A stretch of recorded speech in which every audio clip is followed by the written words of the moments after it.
आज अंतर्राष्ट्रीय बाघ दिवस है। बाघों को बचाने के लिए सरकारें जिस तरह से प्रयास कर रही हैं, उसका नतीजा है कि पिछले अगर हम 10 सालों की बात करें तो बाघों की संख्या दुगनी हुई है। साल 2010 की अगर हम बात करें तो साल 2010 में जब रूस में बाघों के बचाने के लिए कई देशों ने मिलकर के अंतर्राष्ट्रीय बाघ दिवस की शुरुआत की थी, उसमें भारत की अगर बात करें तो भारत में बाघों की संख्या 1706 थी।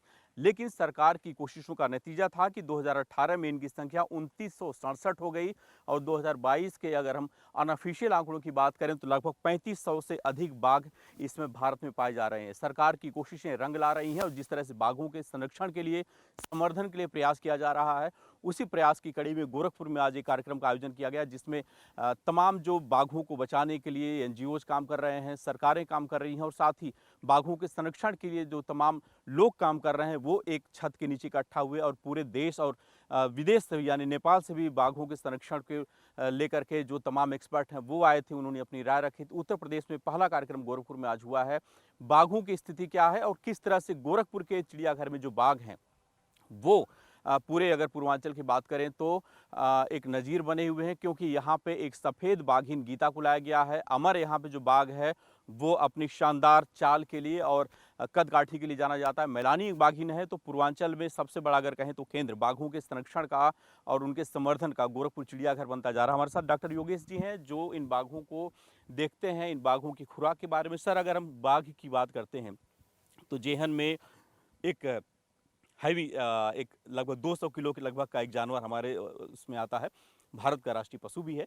किस तरह से इसको आप लोग सुनिश्चित करने का और खासतौर पे जो चिड़ियाघर में जानवर हैं, बाघ हैं, उनको कैसे आप लोग आगे उनका जो वंश है वो बढ़ाने की कोशिश कर रहे हैं? जैसा कि मैं बताना चाहूँगा कि जो बाघ हैं वो हमारे वाइल्ड लाइफ प्रोटेक्शन एक्ट में शेड्यूल 1 में रखे गए हैं और ये बहुत ही इंडेंजर्ड स्पीसीज़ की श्रेणी में है। हमारे प्राणी उद्यान में वर्तमान में 3 बाघ हैं, जिसमें से अभी 2 तो सामने उसमें मौजूद हैं, जो एक अमर है और एक मैलानी है। अमर और मैलानी जो हैं ये अमर को कानपुर से लाया गया था और मैलानी को लखनऊ प्राइड उद्यान से लाया गया था। वहाँ पे जब ये आई थी तो इसको वहाँ पे रेस्क्यू करके, जब ये छोटी थी उस टाइम पे इसको रेस्क्यू करके लाया गया था और उसके बाद यहाँ चिड़ियाघर में लाया गया। थोड़ा सा उसका व्यवहार अलग है। मैलानी थोड़ी सी शर्मीली है और उसको रात में घूमना चलना ज़्यादा पसंद है, जबकि अमर इस मामले में थोड़ा सा अलग है। वो उसका शरीर और उसका कद काठी आप जैसा बता रहे थे कि वास्तव में बहुत ही खूबसूरत है और उसको हम ऐसे कहें कि प्राणी उद्यान में बहुत ही ज़्यादा अट्रैक्शन का अगर कोई एनिमल रखता है तो उसके प्रति लोगों का अट्रैक्शन बहुत रहता है। उसकी फ़ोटो पाने के लिए लोग बहुत देर तक वेट भी करते हैं। ऐसे में अभी इन लोगों को अलग अलग एनिमल की जो डाइट है वो अलग अलग है। गर्मी में अलग हो जाती है, जाड़े में अलग हो जाती है और एनिमल के अनुसार उसका खाना हम लोग परिवर्तित भी करते रहते हैं। अभी वर्तमान में जो ये मौसम चल रहा है इसमें लगभग 8 से 10 किलो मैलानी को खाना दिया जा रहा है और 12 किलो के आसपास का भोजन हम लोग जो अमर है बाघ उसको दे रहे हैं। सर, अगर हम इनके लाइफ की बात करें तो लगभग कितनी इनकी उम्र होती है? और जिस तरह से सामने हम देख रहे हैं, अपने दर्शकों को हम दिखा रहे हैं, ये अमर है जो यहाँ का सबसे शानदार बाघ माना जाता है, क्योंकि इसको देखने के लिए हजारों संख्या में गोरखपुर और आसपास के जिलों से लोग पहुँचते हैं। इसके अगर खुराक की बात करते हैं तो वेट के हिसाब से खुराक आप लोग देते हैं या फिर क्या उसमें तय करते हैं? नहीं, खुराक हम लोग वेट के हिसाब से ही देते हैं और शरीर के अनुसार ही देते हैं।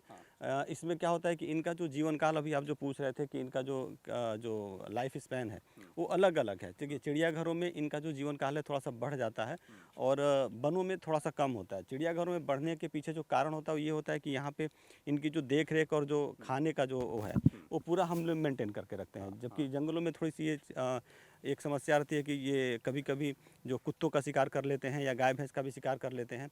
तो अगर कोई बीमारी उन कुत्तों में हो या वो जो पालतू पशु हैं उनमें हो तो उससे इनके अंदर बीमारी पहुंचती है और ऐसे में थोड़े से रोगग्रस्त होने की भी संभावना बनी रहती है।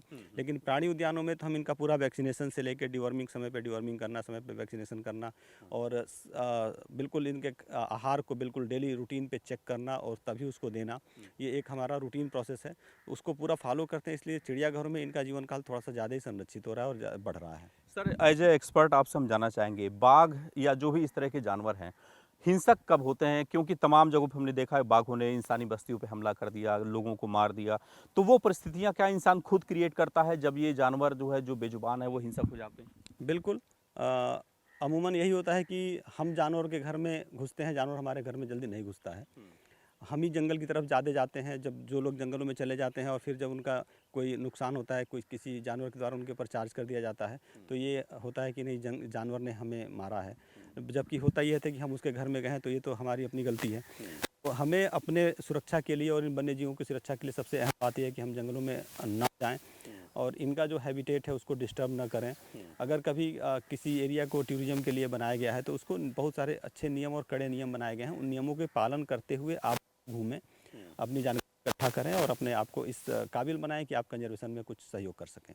बिल्कुल, ये हम जिन बाघों की बात कर रहे हैं उन बाघों की संख्या लगातार हालांकि बढ़ तो रही है, लेकिन तमाम जो बाघ हैं वो अप्राकृतिक मौत के शिकार भी हो रहे हैं। सर, तमाम बाघों की मौत जो है अप्राकृतिक, हालांकि शिकार पे तो पूरी तरह से प्रतिबंध लगा दिया गया, काफ़ी हद तक उसमें कमी आई है, लेकिन बाघों की जो असमय मौत होती है उसके पीछे क्या रीज़न है? क्या उनको वो माहौल नहीं मिल पाता या फिर इंसानी बस्तियों के पास उनको भोजन नहीं मिल पाता जिसकी वजह से वो मरते हैं?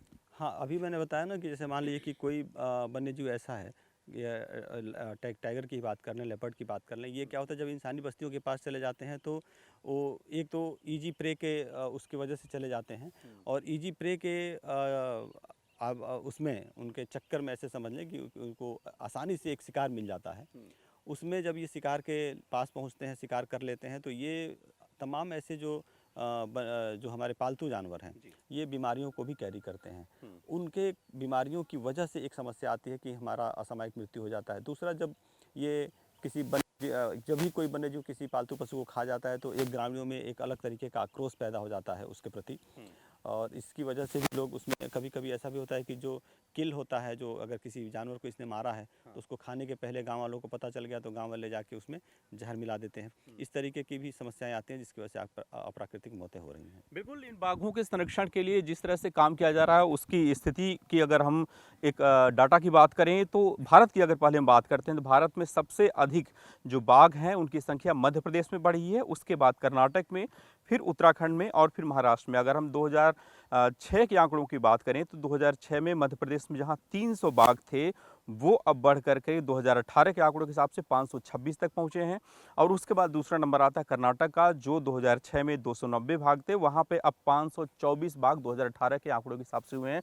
और माना जा रहा है कि 2022 के जब आंकड़े आएंगे तो इनकी संख्या और बढ़ेगी। और अगर हम देश की बात करते हैं तो भारत में 2018 के आंकड़ों के हिसाब से 2967 बाघ हैं, रूस में 433 बाघ हैं, इंडोनेशिया में 371 बाघ हैं, मलेशिया में 250, नेपाल में 198, थाईलैंड में 189, बांग्लादेश में 106, भूटान में 103 और म्यांमार में 85 बाघ हैं।